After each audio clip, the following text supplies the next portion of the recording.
Alright, today we're going to be tearing the flywheel off of a 1989 Yamaha Big Bear 350, as well as the output yoke set, the U-joint set, as well as the middle drive gear and the bevel gear coming off that motor. So the first thing we're going to do, we're getting ready to pull this flywheel.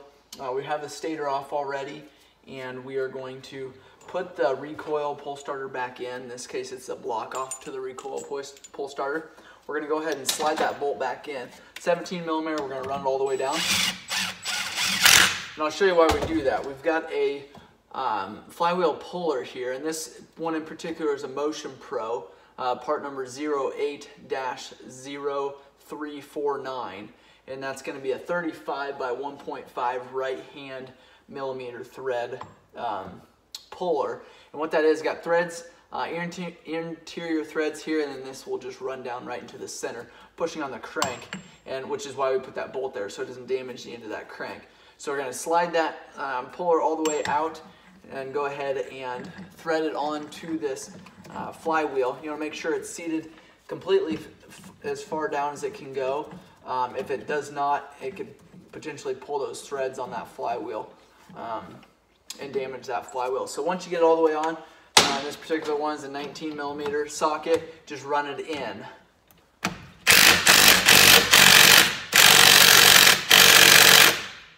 And sometimes they're tough going like that. What I do then, and sometimes this won't always work, sometimes we got to get more air, but slam it. In this case it did work, it popped up, and you're able to pull that flywheel off. So undo the puller here. We've got your flywheel, we've got your idler gear here. For your starter, we've got your one-way bearing here. Now, once this bearing goes on there, it should just go one way. So if it spins both ways, you've got problems. If it grinds or catches, you've got problems, but this one's in good condition. We've got a bearing here that sits on that crank. That will come off at the same time, but we got a little keeper there we got to pull first before that bearing comes off. So that keeper there, sometimes you can just push that with your fingers, but other times you just tap it out. We'll go ahead and keep that keeper there with the flywheel. And this will come off. We'll pull that 17 millimeter bolt again. Whoop. And that's a lot of times what will happen there if you spin that without hanging onto the cam chain. Completely forgot to do that. That's one thing you'll want to do, is make sure that you're hanging onto that cam chain whenever you're doing anything with this crank. You don't want that to bind on there and break that cam chain holder. So we'll go ahead and remove the last guide here, the second guide. Two 10 millimeter bolts. Go ahead and pull that out of there and set that with our cam chain parts. Now we can get the cam chain, take that out of there. If we're replacing the cam chain, that's the final part of that, going back on. Just kind of reverse everything that we did. Not a big challenge. So well, the hardest part is just the time that it takes to get that far into it.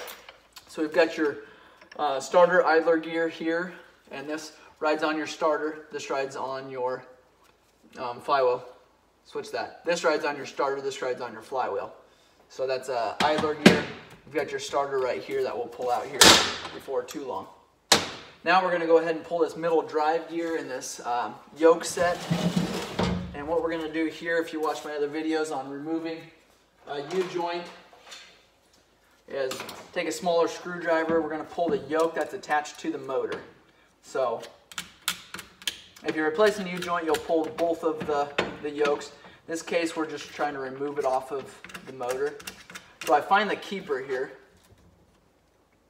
I just tap that out. Now, a lot of times it can spin, and it'll just spin all the way around this cap here. Take two screwdrivers, same length, tap one on each side, put one on each side of that clip, and punch down with your hammer on an equal size screwdriver. In this case, popped out enough to where we can get that screwdriver in behind it, kind of pry it out. And make sure that it doesn't go flying. These are kind of spring loaded, so they tend to do that. So one clips out, we'll flip it and do the other side here.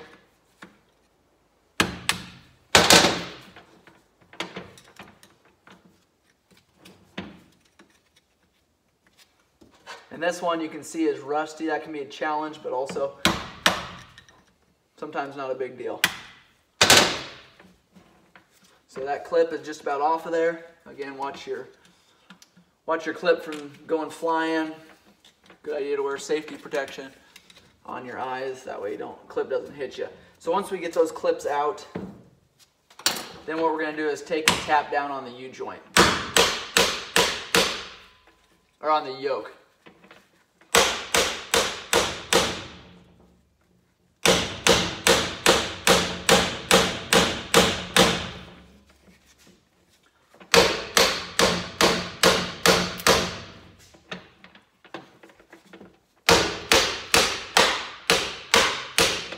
You can see there that taking that cap and pushing it out of there.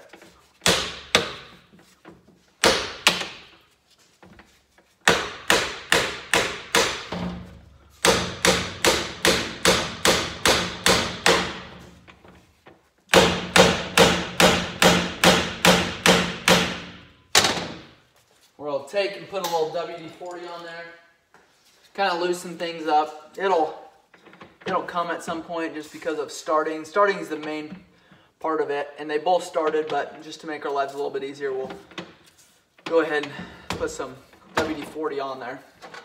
Sometimes that helps loosen it up.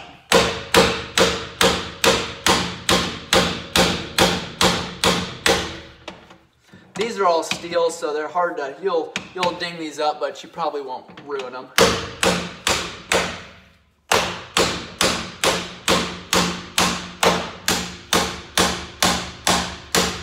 Kind of go back and forth here. So you can see there the caps are moving. And once they start moving, they really start going quick. Now keep those, if we're putting that U-joint back in, which I don't suggest, U-joints are cheap.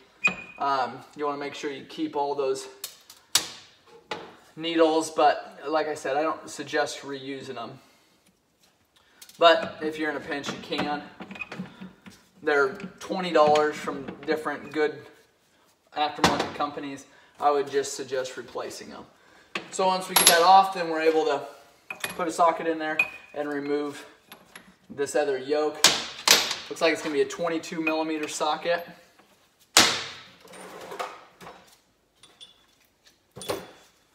And you can pull this middle drive gear without pulling this yoke. So we're kind of doing an extra step here because we do want this yoke off of here. 22 regular threaded. There we go, there's your U-joint there. And your yoke set. That's your rear output yoke set. So next we'll go ahead and pull these Allens here. We've got 5mm, 6 5mm Allens that we'll pull on this side. This is for that cover. But before that cover will come off, I'll show you what we've got to do. So don't go nuts and hitting it with a hammer trying to get it off of there. You'll break something because we've got more bolts we have to take out before that cover will come off. So once we get these removed here,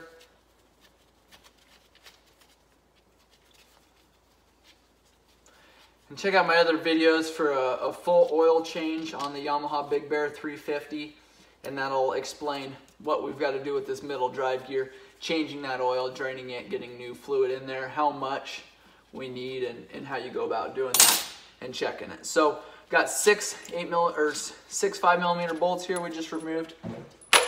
Now we will take and pull these 4 bolts. Now if you're just removing this cover here, all you need to do is 2, but just as easy, remove all 4. And this is an aluminum housing, so be really careful when you're tapping on it not to damage it. So once you get the last one loosened, that'll pull right out. Now this will just slide right off of there. This right here, again, is aluminum. This is kind of a spacer. Be awful careful with that. You want that to seal, so don't gouge it with a screwdriver or anything. Okay, there's your middle drive gear. And that's your output for your front and your rear. So next, here's this adapter plate here. or this is your cover. This is your plate here, and then this is your bevel gear. Now these gears you want to replace together as a set. Don't just replace one of them. So we've got your gear here, and this gear is a bevel gear because it's switching from all your gears going, you know, sideways, now going backwards. So we'll go ahead and pull this. And that's sometimes a little bit challenging just because of not having a good grip on it. If you've got an electric impact or an air impact, that's the best way of doing it. And also strong fingers. But you want to be careful too doing it that way. And if you use pliers, which we may end up having to do depending on how tight this is, you want to make sure you got a good strong hold on it.